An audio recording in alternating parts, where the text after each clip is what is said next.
Well, I guess it's close enough time that we can get started. And as has been noted, our last session I hadn't posted on YouTube yet. And I was just going to see if anybody missed it. And apparently somebody is actually listening to these things. So I'll make sure I get it posted today. I kind of put him to sleep, though. But it's an amazing world in which we live. We can do stuff like this, and we can post a class, and it can be seen all over the world, literally. It's pretty amazing. Kind of awe-inspiring in some respects. So at any rate, I guess we have one new member, right? Am I the only one? No. You've got two new members. Okay. Well, let me introduce myself. I'm Carl McPherson. I'm a recent addition to New Hope Baptist Church. And I came here and requested of the elders that they let me conduct a class on Bible prophecy. And, well, you can imagine if you were responsible for the church and somebody can ask to conduct a class on Bible prophecy, you're kind of, that's a tough call. And you just never know basically what you're going to get. And of course, you still don't know what you're going to get out of me yet, but maybe you have an idea. So many thanks to Johnny and Pastor Keith because they allowed me to do this. And so I'm particularly honored to be able to stand here and tell you I believe. And as we have kind of well, the way I conduct a class is, what you get from me is my opinion. And my opinion is not worth much to some people, but you may find some value in it. And what I have done is, over the course of my life, is I have confronted a lot of problems with Bible prophecy. I've always felt in the back of my mind there's a solution out there somewhere. If you look at it long enough, if you study it, and particularly if God grants you the understanding, then you can figure some of this stuff out. And our church is called New Hope Baptist Church. And if ever there was a place for new hope, it's in Bible prophecy. Because I think there will be a few heads nodded when I say that there is new hope available in this class. And if you have never studied things from the viewpoint of the Jewish holy days, there's a lot there that speaks to this generation. And the only problem is nobody seems to be talking about it, which makes me scratch my head. But, the other day I was trying to follow up and get some information on the blood moons things, the 4 blood moons which are happening in a row right now on Passover 2014, and on Sukkot 2014, Passover 2015, and Sukkot on 2015. It's only happened like 8 times in the last 2,000 years. Kind of an amazing thing. And the guy who discovered this, his name is Mark Blitz. And I just happened to, he was conducting a seminar up in Denver, a prophecy seminar up there. And I just happened to find him on the television, and I listened to him. He was saying exactly the same thing I say in this class. I was amazed. He must have copied my notes from somewhere. See YouTube search, Carl McPherson. Yeah, that's the only thing I can figure. Because I'd never heard anybody talk about this before. For some reason, I don't know why it is, that it's just for some reason not talked about much in the church. But I find that there's great hope there. And in the pastor's sermon this morning, his thrust this morning was trust. Trust in the Lord. And remember, the word for faith in the Greek is pistis, which is literally, it's interpreted faith, hope, belief, and trust. Trust is something that you have as an element of faith. And so really the pastor's lesson was about having faith, literally, in God, as we have discussed here in this class, the meanings of faith. And, it's that leaning on the staff of God, that though you don't quite understand everything, you take it a day at a time and go forward. And that act constitutes righteousness, according to Romans chapter 4. And so faith is an action based upon a belief sustained by confidence. What this class does is try to work on that element of trust also. Because if God cannot or will not do what he claims he can do, then our faith is vain. Prophecy gives us a data point. That God said something, and over here I can show where it happened, like he said. And so it's happened so many times in the past, and in the scripture, in the Old Testament, that, well, you know, he said a lot of things that haven't happened yet. Things like, behold, I go to prepare a place for you. Where I am, there you may be also. And there's coming a time in which we're going to hear that last trump blow, and we're all going to be out of here. And that trump, according to what the Jews say about time, it's in the very near future. So now we have new reasons to hope, new reasons to trust, and I think particularly in this generation, we need this message. Let me read you something from... Did you turn the recorder on? Recorder's recording. I got 2 recorders recording. Remember, I like to quote from books that nobody knows about. This one's 2nd Esdras, which is, you've heard me say, if you had a 1611 King James, read along. But I thought this was particularly appropriate. This is 2nd Esdras 9 and verse 3. So when there shall appear in the world earthquakes, tumult of peoples, plots of the heathen, a wavering of leaders, and confusion of princes, then you will understand that this was of these things that the Most High spoke of from the days that were of old and from the beginning. If ever there was a generation who saw a wavering of leaders, boy, it's got to be this one. So, do I need to explain any more about what our class is doing? We are basically studying the Jewish holy days right now. The idea being that they are a rehearsal and a appointed time, and in some cases a memorial of events, prophetic events that happened in the past and will happen shortly in the future. So, just a side note, I picked up, I don't remember if I was at Mardell's or one of the Christian stores in Houston, but it's the Oxford, and it does have the Apocrypha in it. So I have Ezra in it. oh, And there's a 1611kingjames.com site. Oh, You can really? look it up online. oh, wow. What a world we live in. What a world. Technology. Well, that is great. Well, because I will be referring to them on and off, because that 2nd Esdras, it really has some interesting things to say. And I'll read some of them to you, because it sounds like in one place that looks like the end time events get kicked off by a group of people called the ancient Carmonians.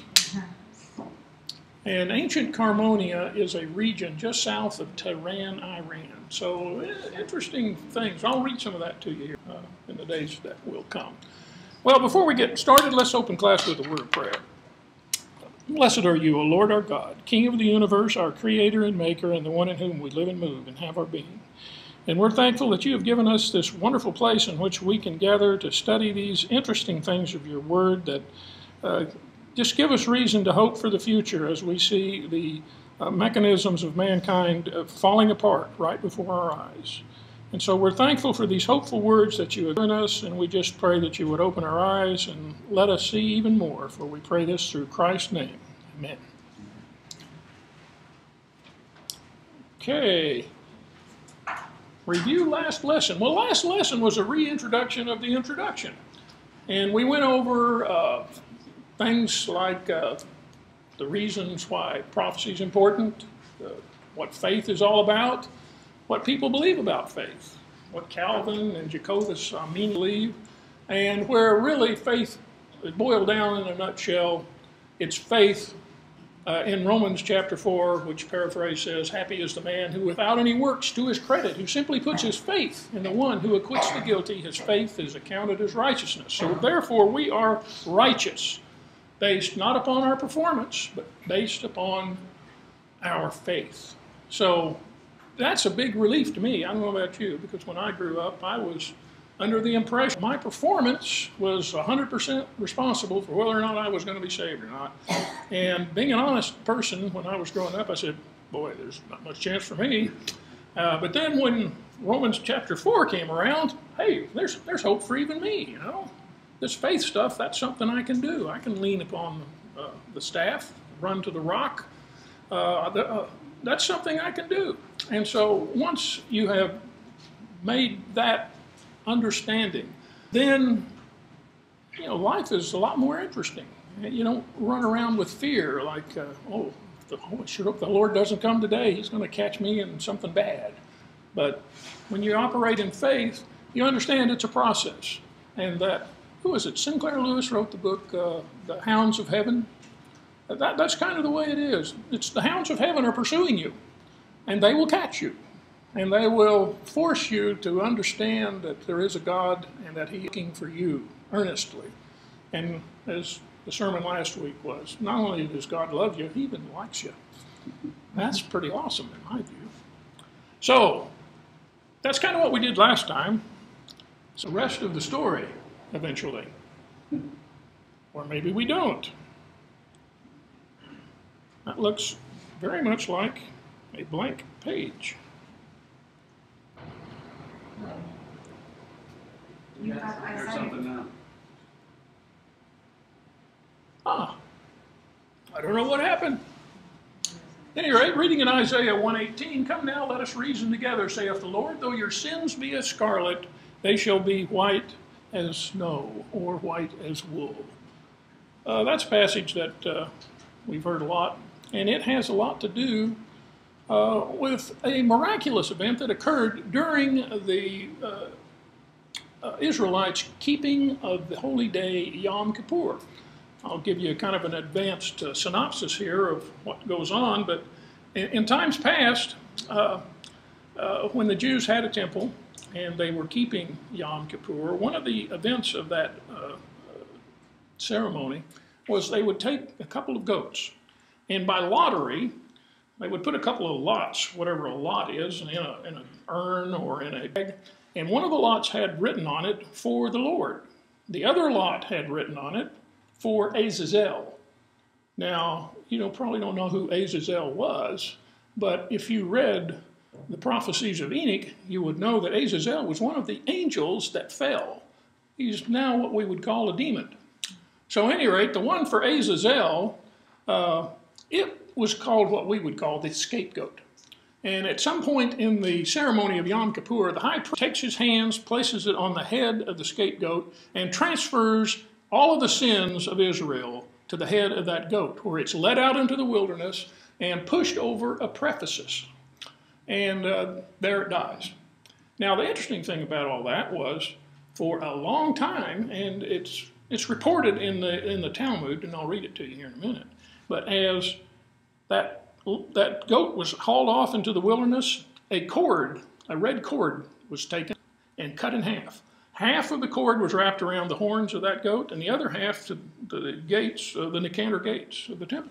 So when the goat got out to the wilderness and it was pushed over the precipice, the cord on the Nicanor gate turned white.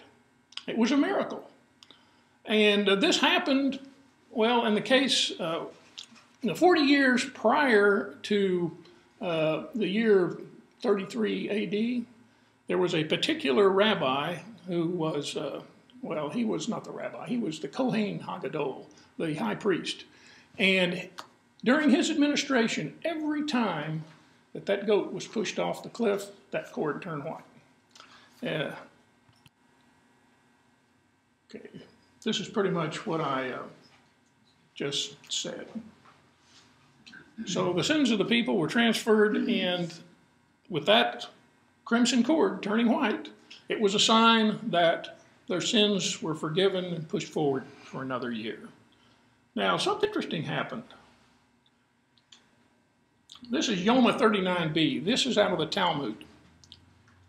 And the rabbis taught throughout the 40 years that Simon the Righteous ministered, the lot for the Lord would always come up in the right hand of the high priest, and the crimson-colored strap would become white.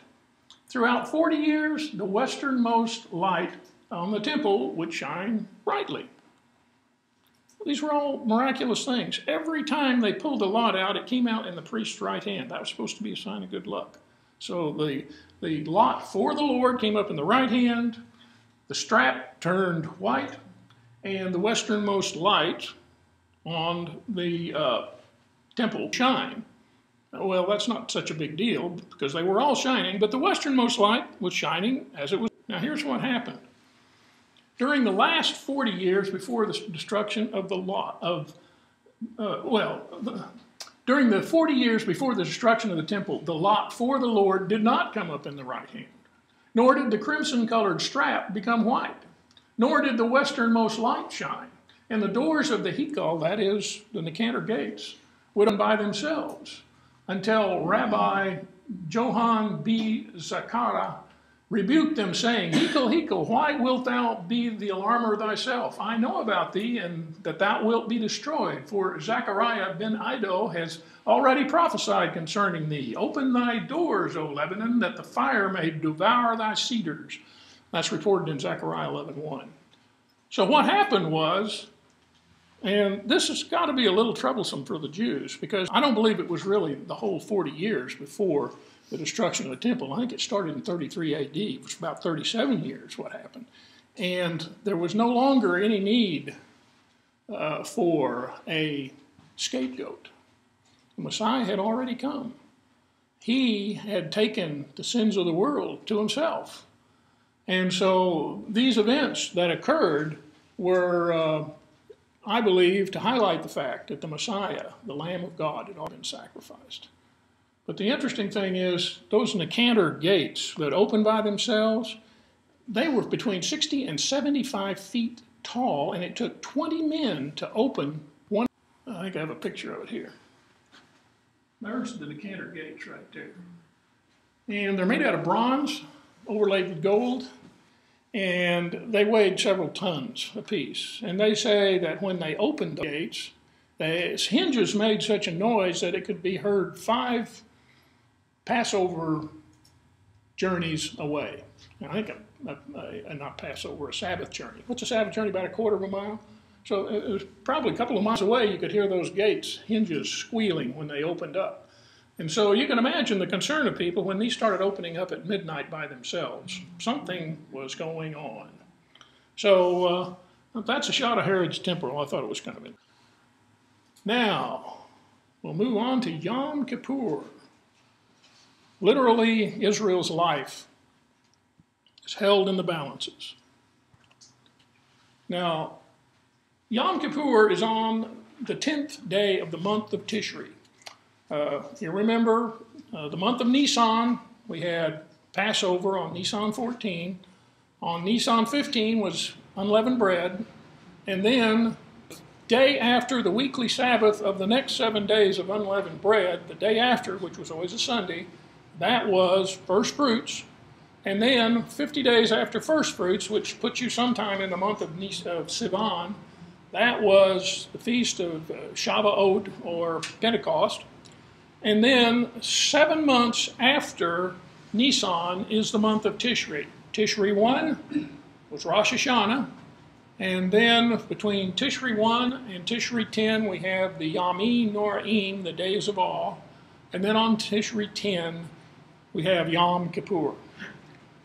Yom Kippur was an awesome event in the eyes of the Jews. It was, and we'll go over them here shortly. The biblical institution of Yom Kippur can be found in Leviticus 23. I'd read it off my screen, but I can't read my screen. Also on the 10th day of the 7th month there shall be a day of atonement. It shall be a holy convocation unto you, and ye shall afflict your souls, and offer an offering made by fire unto the Lord. And ye shall do no work in that day, for it is a day of atonement. Make atonement for you before the Lord your God. For whatsoever soul it be that shall not be afflicted in that same day, he shall be cut off from among his people. And what soul it be that doeth any work in that same day shall be destroyed from among the people. You don't take this day lightly. And when the people assembled to keep Yom Kippur in the days when they had a temple, they wore their funeral garments. This was an awesome day. And the sense being that if the high priest didn't get it all right, some Jews believed that it would wipe out the entire universe, not just the world, but everything. So this poor high priest, this guy, he's under a lot of pressure. Yeah. And I mean, if you really believed that if you messed up on Yom Kippur, the whole universe was going to be destroyed. Now, the terms associated with Yom Kippur are face-to-face, because that is the day when the high priest goes into the Holy of Holies and he is face-to-face with God. And the way you handle that, it really determines whether or not you live or die, because the priest also, he was under the obligation that he had to get it all right, and we'll go over all the steps here that he had to go through. If he got one of them wrong, then he would be considered a profane priest, and he would die. And his life would be given in place of Israel. Oh, come on.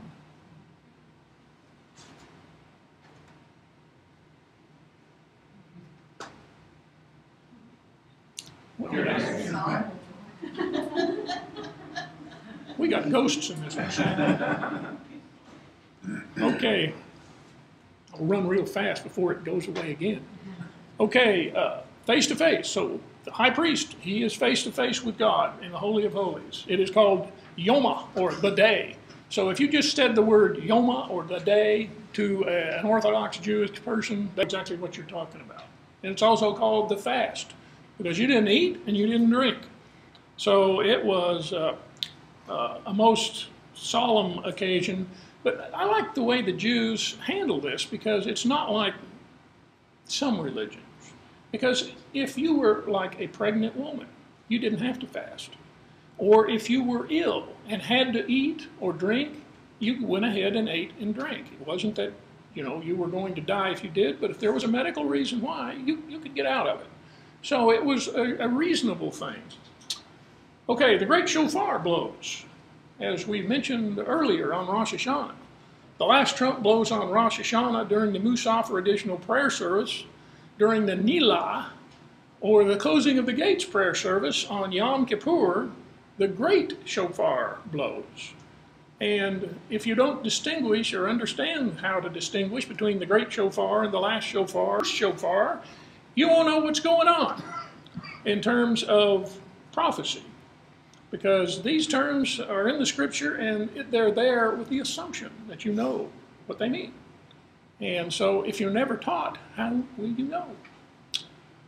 And of course, one of the final elements of Yom Kippur is the closing of the gates ceremony, the Nilah ceremony. So these are terms that are associated with Yom. I may have messed something up, but we'll get through it. Okay, it'll be a holy convocation. Now we know that word holy convocation in Hebrew, what that is. That's mikra. It says, you shall afflict your souls. These are the four main elements. You shall offer an offering by fire unto the Lord, and you shall do no servile work. It is a Sabbath day. No work. It is a high Sabbath day. It's the highest of the high Sabbath days. Now, we know this word, holy convocation. It's the Hebrew word mikra, which appears in Leviticus 23, and it calls all of the Jewish, I say Jewish holy days, they're the Lord's holy days. It calls them holy convocations and feast days. The word for holy convocation, mikra, which means rehearsal. For feast day is moed, which really means an appointed time. And then, of course, we know that these holy days, when they are fulfilled, they are memorials in a certain sense. And you shall afflict your souls. Well, how does one afflict one's soul? Well, the Jews, of course, they come up with all sorts of good things to afflict your soul with. And basically, they assumed that to afflict your soul means to revolve around abstinence from everything you like to do. And appetites, eating, drinking, washing.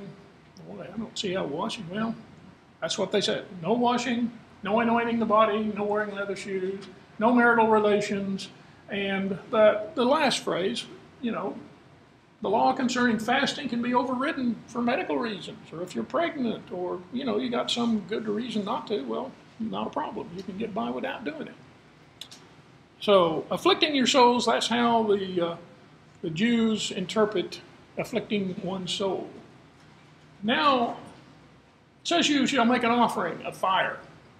In Numbers 29, we get an indication of what that involves, because there were a lot of sacrifices involved here. I say a lot, several.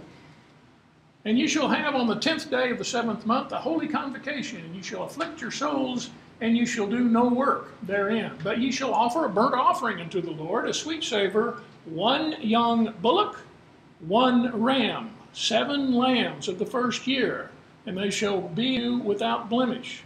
And their meat offering shall be flour mingled with oil, 3/10 of a deal to a bullock, and 2/10 of a deal to 1 ram.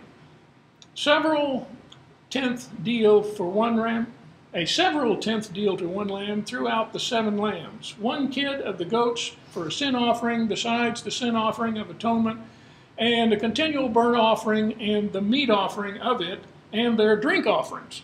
So you got meal, which is grain flour. You've got a drink offering, which is wine. And then you've got a bullock, a ram, a lambs, and goats. I have highlighted those for later. Just remember, there were 4 of them, and they were bullocks, rams, lambs, and goats. This will have a significance later. Do no servile work. You can't go out and mow the lawn. Yom Kippur is a high Sabbath, a Sabbath of Sabbaths. Anyone doing work in this period would be put to death. And the slightest infringement of any one of the events of Yom Kippur could lead to the death of the Kohen Hagadol, or the Kohen Gadol, the high priest. Remember the occasion when the sons of Aram, Nadab and Abihu, they offered strange fire? That was on Yom Kippur. They put their fire therein, and they offered strange fire before the Lord, and he commanded them, which he commanded them not, and there went out fire from the Lord and devoured them, and they died before the Lord. So, best that you follow all of the commandments specifically. Remember Moses. He was supposed to speak to the rock, but he got all carried away and he struck the rock again. God was trying to make a point. The point was that rock was not just a rock. That was a symbol of the Messiah. He would be struck once, but then the next time you speak to the Messiah, and he would give you life. He would give you Mayim Hayim, living waters. God has a reason for everything that he does, even to the slightest little detail of Yom Kippur. Now we'll get into the ceremony and where it gets started. The high priest, the Kohen Gadol, in Mishnah Yoma 1:1, 7 days before the atonement, 7 days before the Day of Atonement, the high priest is to be removed from his house to the Palhedron chamber. That is a chamber in the temple. And another high priest is appointed to substitute for him in case he become unfit for service by becoming unclean. For 7 days, this guy's got to be cleansed. He's cleansed by the ashes and the water mixed with the ashes of the red heifer. What happens if any priest touches an unclean body or a dead body? He's unclean for 7 days. So he has to be cleansed before he can return to his duties. Well, they're assuming that he must have touched somebody unclean, and so for 7 days, they're going to treat him as though he had touched somebody unclean.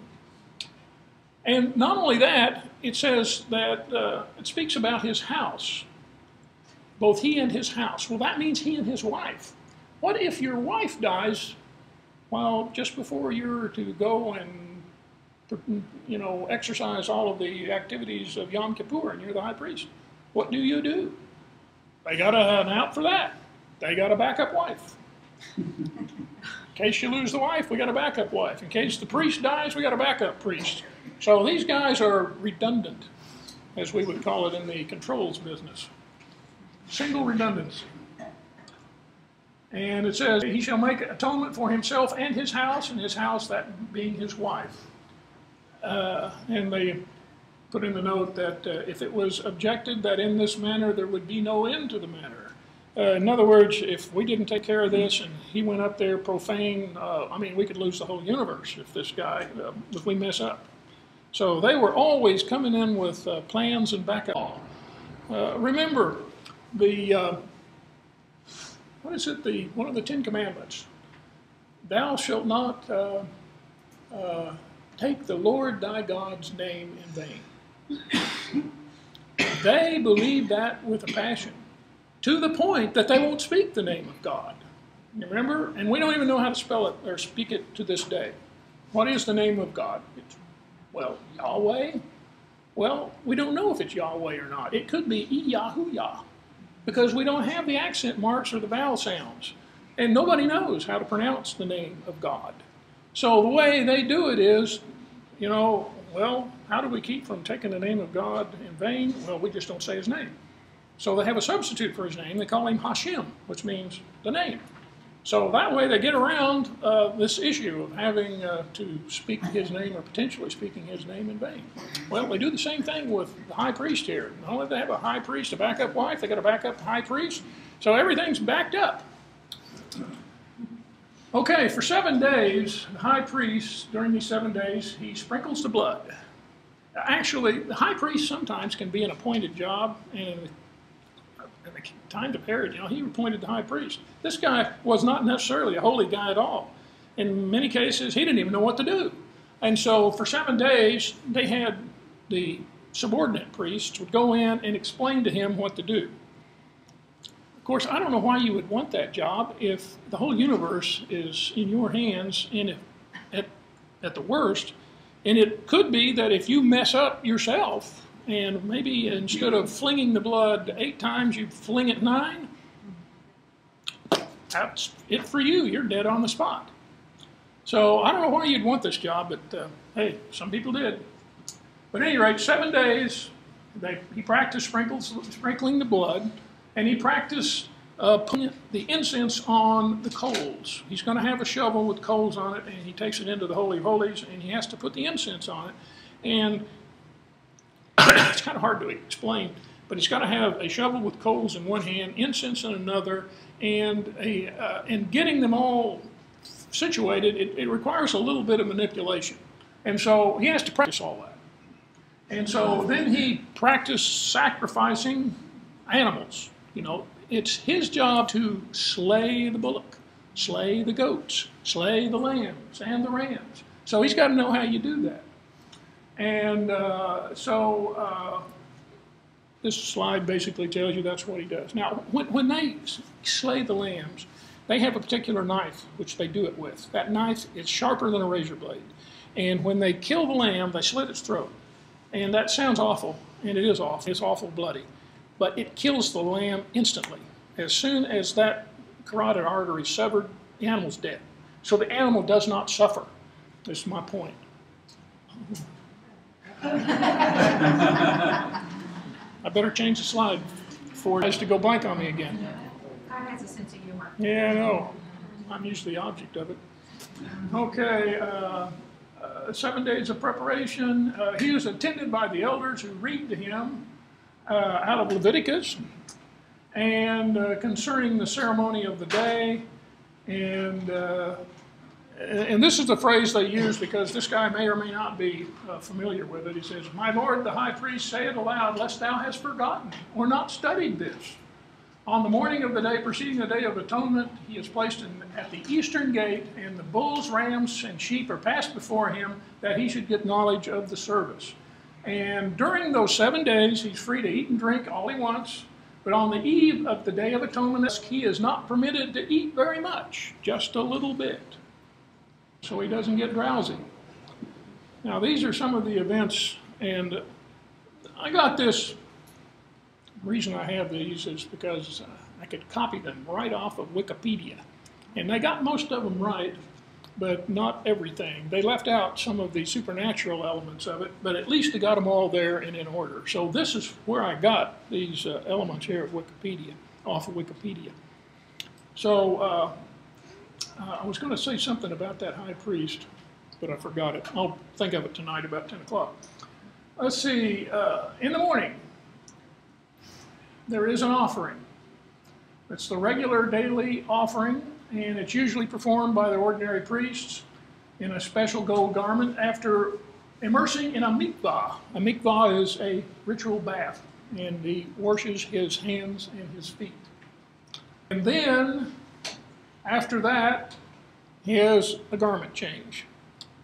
The Kohen Gadol immersed in a special mikvah in the temple courtyard and changed into special linen garments, that's white linen, and washed his hands and feet twice, once after removing the golden garments and once before putting on the linen garments. Now, one of the things you're going to understand after we get through this high priest, in the exercising of his duties, he makes a bloody mess out of everything. It's the way he has to,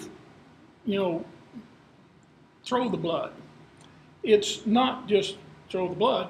You take it in your fingers and you whip it like that. And when you do that, not only do you get the blood all over everything in front of you, you get it all over yourself. This guy is a bloody mess. So 4 or 5 times during the ceremony, he has to change his garments, and those have to be cleaned later. Okay, now for the bull. A bullock is for the offering for the Kohen Gadol himself. And he makes profession over the bull on behalf of himself and his household and pronounces the tetragrammaton. What in the world is a tetragrammaton? Well, it's Yod He Vav He, 4 letters, Yahweh. During the Yom Kippur ceremony, the name of God is pronounced about 10 times. And each time the name of God is pronounced, everybody falls flat on their face. They don't take it lightly.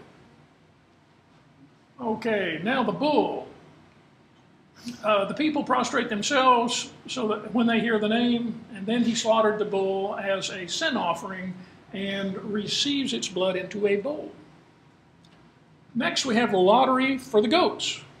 At the Nicanor gates, the Kohen Gadol draws lots from a lottery box for the 2 goats. Remember, you got 1 lot that says for the Lord and 1 lot that says for Azazel, which that's the lot that we call for the scapegoat. And then he cuts the red band into 2 pieces and wraps one around the horns of the goat for Azazel, and the other one is tied to the Nicanor gates. And so I had to add that in there because Wikipedia didn't want to talk about that. And then the incense preparation. The Kohen Gadol ascends into the Mizbeach, I can't pronounce, Mizbeach. That's the altar.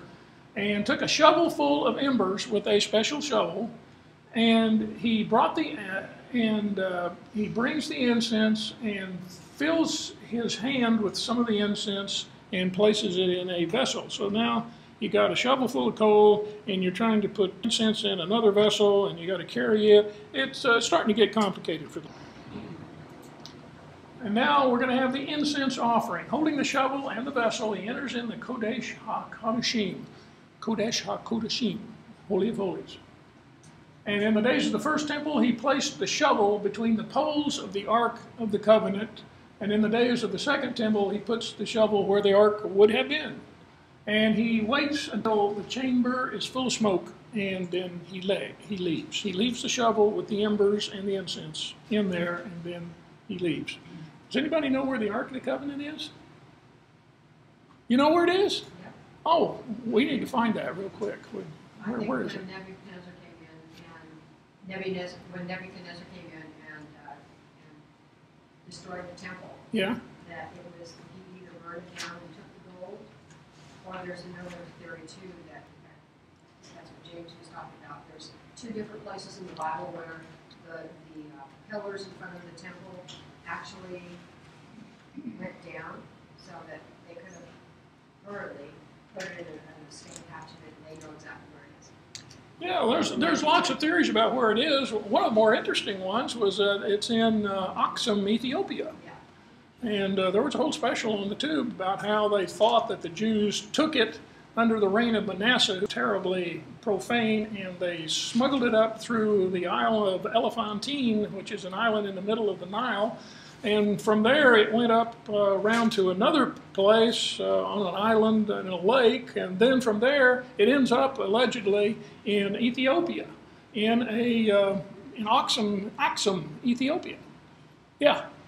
Okay, and I heard that story too now, and they interviewed the high priest that sits out front. How can he go in and look in that covenant without? It ain't the right one. Thank you very much. There is also another story that Menelik, who was the son of Solomon, well, he was the son of the Ethiopian, who was it? Solomon and Bathsheba. Well, their son is named Menelik, and he went back to Ethiopia. And there was a belief that he took the ark with him when he went back. Well, there's another story that says they just took a replica back. And probably what they have in Axum now is that replica. There is another Jewish group associated with the group that's preparing the temples for the instruments for temple worship. And they asked him, he says, "What are you guys going to do? You don't have an Ark of the Covenant." And he smiled and he says, "We know where it is. We have a continuous chain of custody from the time that it was originally lost until the day. We know exactly where it is. It's on Mount Moriah, and we know the chamber where it's at, and we've looked at it." Well, one of the rabbis looked at it. They say he looked at it. He put a mirror out, and he looked at it through the mirror because he would not look at it directly for fear he would kill himself. So they know where it is, and it's in Mount Moriah. It's somewhere close to underneath the Mosque of Omar. Yeah. Also, because I've been to Israel at the Temple Institute and saw the Ark of the Covenant that they have there, that is the replica, that was the first thing that came to mind, is how do they know exactly what it looks like? And yet there it sits. Yeah, how do they know that? Somebody cheated. They peeked.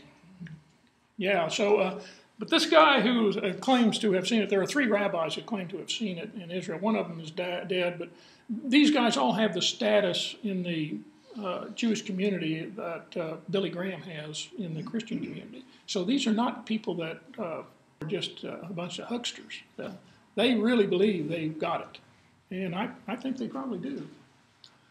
Okay, now we're going in to sprinkle the bull's blood in the Holy of Holies. The Kohen Gadol takes the bowl with the bull's blood in it, enters into the most holy place again, and he sprinkles the blood with his fingers 8 times. 8 times before the ark in the days of the first temple, and where it would have been in the days of the second temple. And then the Kohen Gadol then left the Holy of Holies and puts the bowl on a stand in front of the parashet, which is the curtain separating the Holy from the Holy of Holies. So when he goes in there 8 times, he takes his finger, sticks it in the bowl, and does this 8 times all over the place. And it's a bloody mess. And then the goat. The goat for the Lord as a sin offering for the Kohanim. That's plural for other priests. The Kohen Gadol went into the eastern gate, eastern end of the Israeli courtyard near the Nicanor gates, and lays his hands, called a shemikah, on the goat for the Lord, and pronounced profession on behalf of the Kohanim, the priests, and the people prostrate themselves when he pronounces the name of God, Yahweh. And then he slaughters the goat and receives its blood in another bowl. So now we're going to take, yep, it finally caught up. Okay, sprinkling of the goat's blood in the Holy of Holies. The Kohen Gadol takes the bowl with the goat's blood and enters into the Kodesh HaKodashim, which is the Holy of Holies, and sprinkles the goat's blood with his fingers 8 times, same way he did with the bull. And then he leaves and puts that bowl on another stand in front of the curtain. And the next item is the sprinkling of the blood on the holy, which is the area in, well, I probably should have had another illustration of the temple so you could see where these places are. But you can imagine, there's a place just inside the Nicanor gates there, and that's the holy. Standing on the Hikal, the holy, on the other side of the parashet, which is that curtain, the Kohen takes the bull's blood from the stand and sprinkles it with his fingers 8 times in the direction of that curtain. And then he takes the bowl with the goat's blood and sprinkles it 8 times in the same manner, and he puts it back on the glass. So now we've got the blood of the goat sprinkled outside of the Holy of Holies and the bull, and then we've got the blood of the goat and the bull sprinkled inside the Holy of Holies. So we've got everything pretty much covered here. But there's more. Now they smear the blood on the golden incense altar.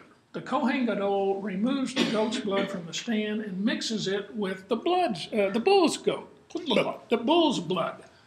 And starting at the northeast corner, he then smears the mixture of blood on each of the 4 corners of the golden incense altar. And then he sprinkles the blood 8 times on the altar, and then the Kohen Gadol slaughtered the goat and receives its blood in another bowl. This is What's the significance of the 8 times? Everything was 8 times, 8 times. Well, I got my own ideas, but 8, the number of the Antichrist is 666. You know what the number of Christos is in Greek? 888. So this is the number of Christ. It's also the number associated with the period of time called the Olam Haba. It's the 8th period. We got 7 days or 7 periods of time, 7,000 years of the Olam Haba plus the Atid Levo, that's 7. And then the Olam Haba, the Atid Levo and the Olam Hazeh are 7. And then the Olam Haba is the 8th period, which is outside them both, according to the prophecy of Enoch and us. So 8 sounds like the number of eternity, perhaps the number of Christ.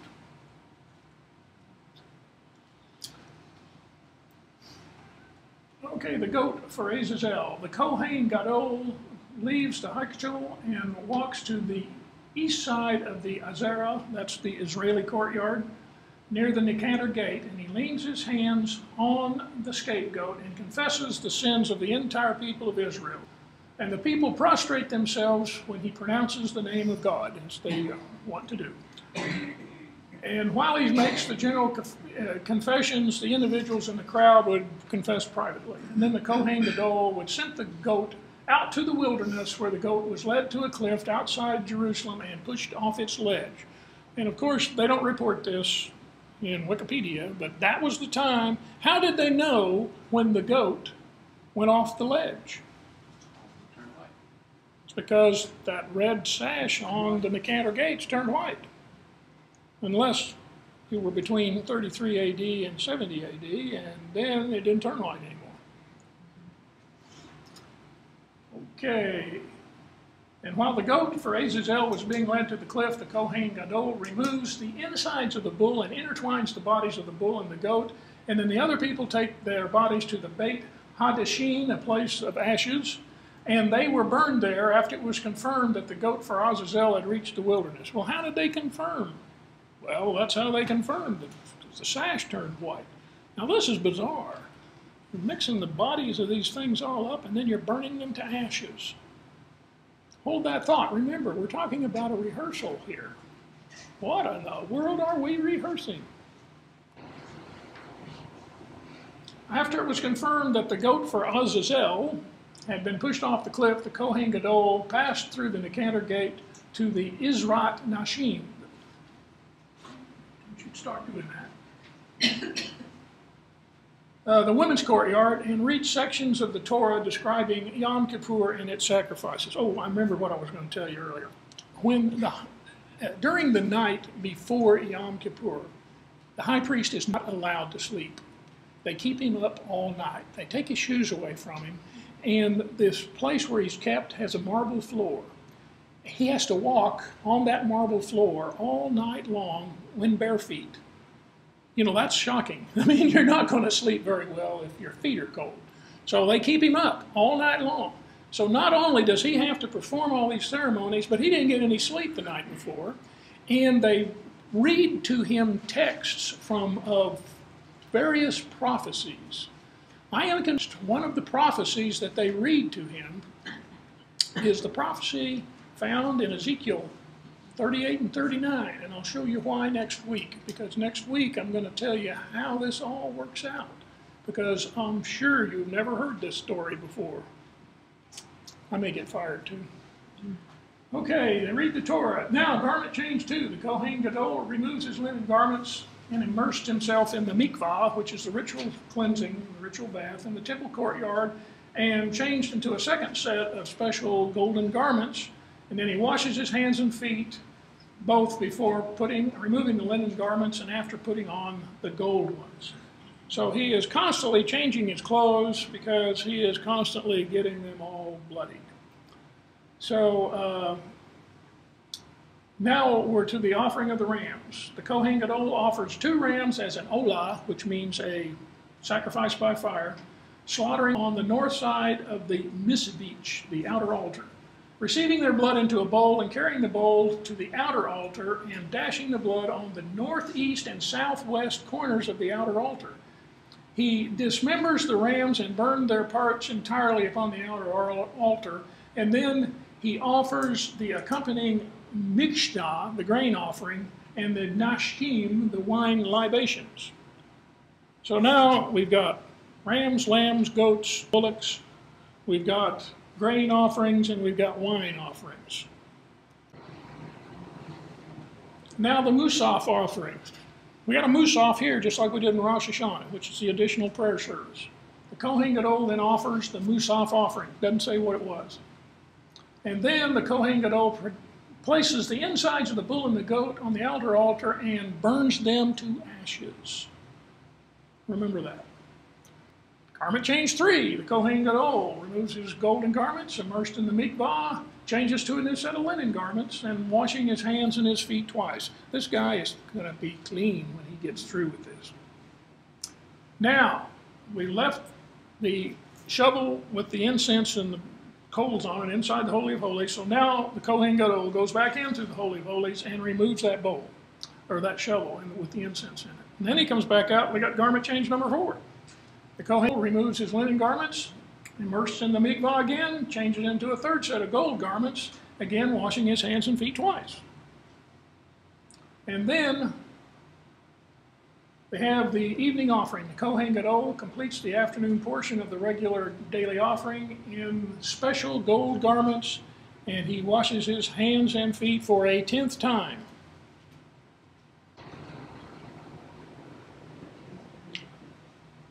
Now, this is out of the Mishnah. It says, the rabbis taught that 10 times did the high priest pronounce the ineffable name of God in that day. 3 at the first confession, thrice at the second confession, thrice in connection with the he-goat to be sent away, and once in connection with the lots. And it already happened that when he pronounced the name, his voice was heard even unto Jericho. Rabbi B. Bar said, from Jerusalem to Jericho is a distance of 10 parsangs. I have no idea how long a parsang is, but it's about 2 or 3 miles. So how he could hear, that's another mystery, another part of the element of Yom Kippur that's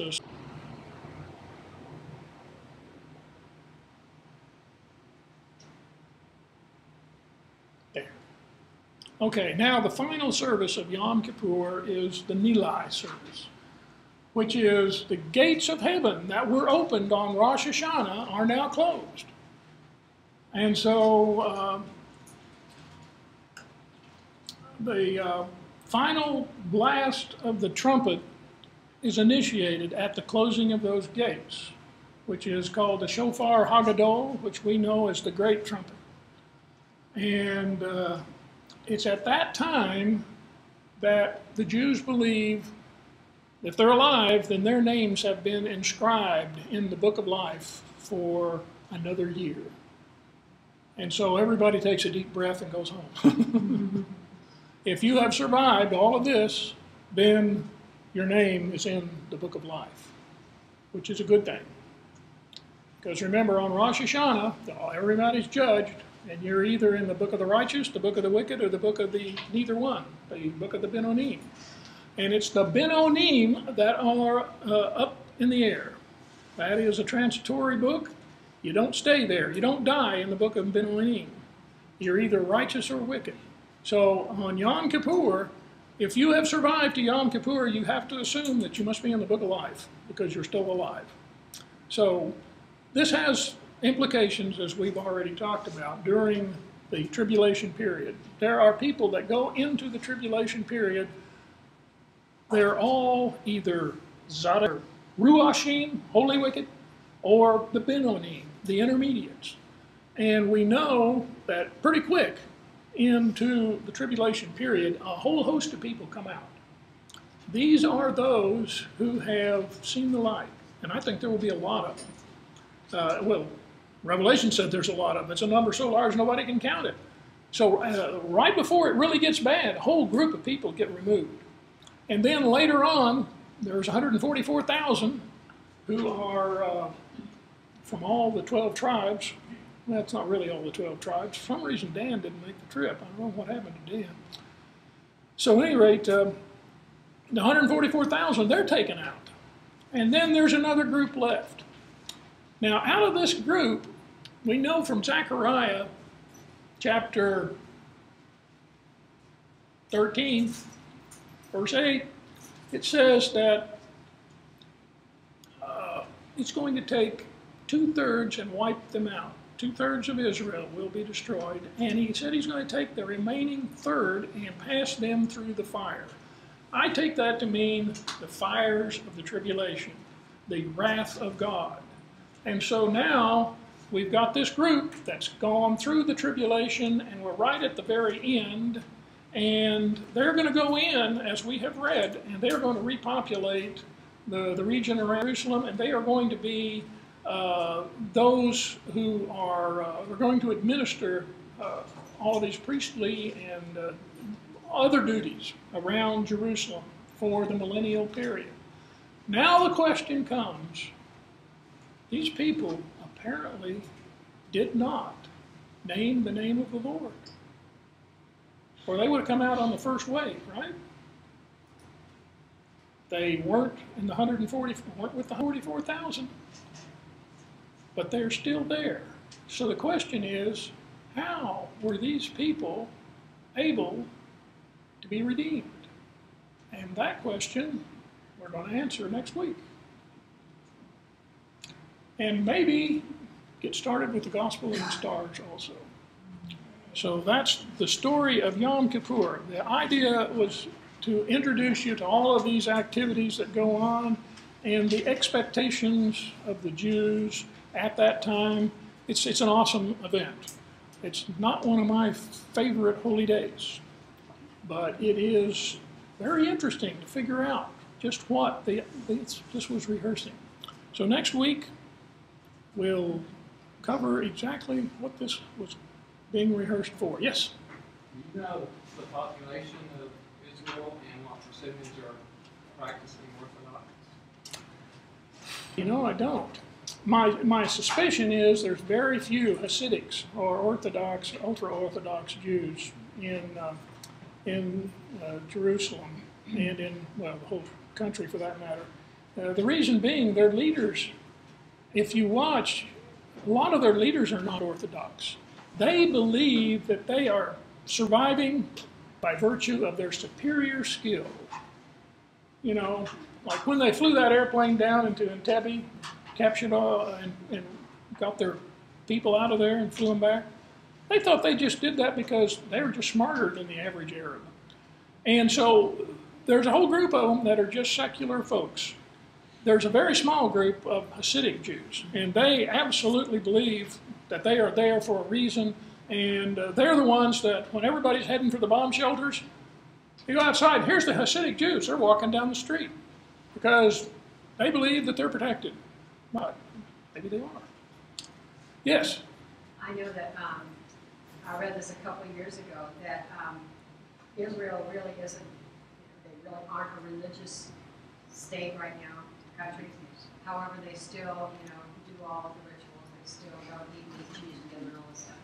But yet, they took a survey a couple of years ago, and over 65% of religious or not wanted that temple rebuilt. Isn't that interesting? Yeah. 7.9 million. How many? 7.9. 7.9 million. Well, that's quite a few people in such a small place, isn't it? 7.9 million. Well, I guess we'll find out someday soon how many are there. If anyone has a prayer request, I have the list here to write it out. And if you did not get a prayer list this week, I have that there also.